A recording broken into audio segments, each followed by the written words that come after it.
скъпи слушатели! Днес ще ви представим приказката за принцесата, която никога не се смеела. Моля, не говорете по телефоните си. Благодаря. Имало едно време кралица и крал.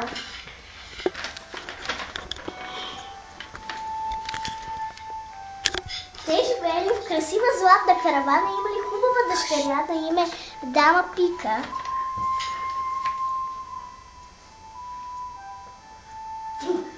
Но Дама Пика била много нещастна. Тя никога не се усмихвала и смеяла. Не снимай Дама Пика, че се смее. Ние ще дадем пръстен на човека, който може да направи Дама Пика щастлива, казала кралицата. Дошъл музикант и засвирил на своята арфа. Фея казала заклинанието си.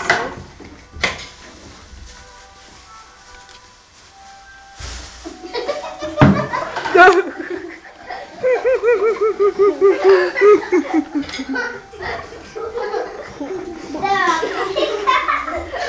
Шегаджия казал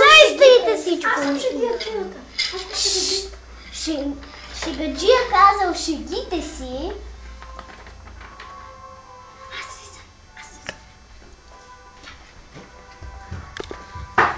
Шегаджия казал шегите си,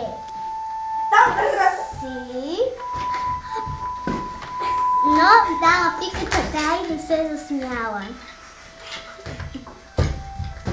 Млад учител дошъл да работи в караваната на кралицата. Аз идвам ли?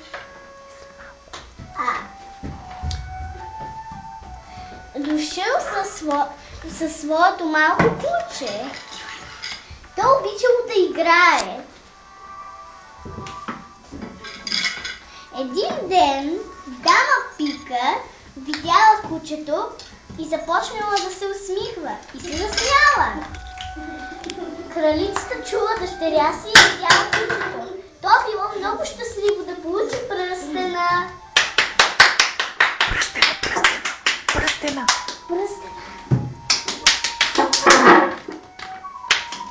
Браво, браво на кученцето, браво! Виждате, драги слушатели! Зрители, сега моля всички актьори да се наредят на сцената, за да се дадат голям поклон. Всички актьори, благодаря. Ето го, тук е.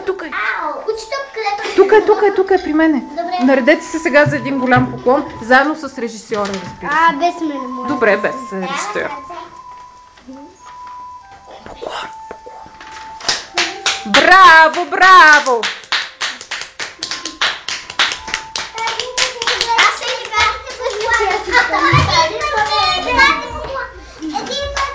Изключи си камерата. Чудесно!